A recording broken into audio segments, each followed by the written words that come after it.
बिस्मिल्लाहिर्रहमानिर्रहीम। अस्सलाम वालेकुम दोस्तों, उम्मीद करता हूँ आप बिल्कुल ठीक ठाक होंगे। दोस्तों आज है 24 जून सन 2022 और दिन है जुम्मा का। आप तमाम दोस्तों को हमारी तरफ से जुम्मा मुबारक हो। अल्लाह ताला आपकी तमाम नेक ख्वाहिशात इस जुम्मा की बबरकत से पूरा करे और जो भी बीमार हैं अल्लाह ताला उनको जल्द से जल्द शिफा याब करे और जो भी इस दुनिया से जा चुके हैं अल्लाह ताला उन सब की मग़फ़िरत करे। तो ओमान के महकमे मौसमियात के मुताबिक आज जो आफ्टरनून यानी 3 बजे के बाद में या फिर रात को कहा गया है कि अल हजर माउंटेन, जो अल हजर पहाड़ हैं, वहाँ पर बारिश के चांस हैं। अल हजर पहाड़ों के ऊपर और इसके साथ में जो सराउंडिंग इलाके हैं आसपास के, वहाँ पर भी बारिश के चांस बताए गए हैं। और इसके साथ ही जो ड्रिलिंग यानी जो बूंदाबांदी है वो दफार गवर्नरेट के कुछ हिस्सों में भी सलाला एरिया के, जहाँ को आप तो जानते हैं जो खरीफ सीज़न है वो स्टार्ट हो चुका है, तो वहाँ पर भी बारिश के कुछ जो चांस हैं, बूंदाबांदी के चांस हैं वो बताए गए हैं। और इसके अलावा अगर बात करें कोस्टल एरिया की, तो वहाँ पर भी बताया गया है कि जो बादल वगैरह हैं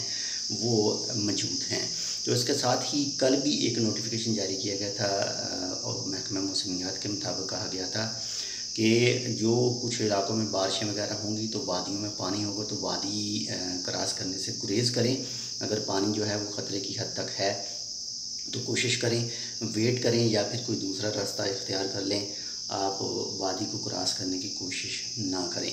तो बहुत ज़्यादा ख्याल रखिएगा। और इस वक्त कुछ इलाकों में गर्मी इतनी ज़्यादा है और कल इतनी ज़्यादा थी कि हद ही हो गई। बाकी आज भी जो कुछ इलाके हैं यहाँ पर बहुत ज़्यादा गर्मी है। कुछ इलाके हैं जहाँ पर जो बूंदाबांदी हो रही होगी या हो चुकी होगी, सुबह या फिर शाम को होगी।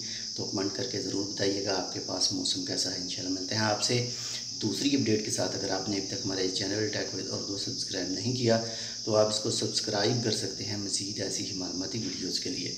और अपना कमेंट ज़रूर कीजिएगा और अपने इलाके के बारे में ज़रूर बताइएगा कि आपके पास इस वक्त मौसम कैसा है। अल्लाह हाफ़िज़।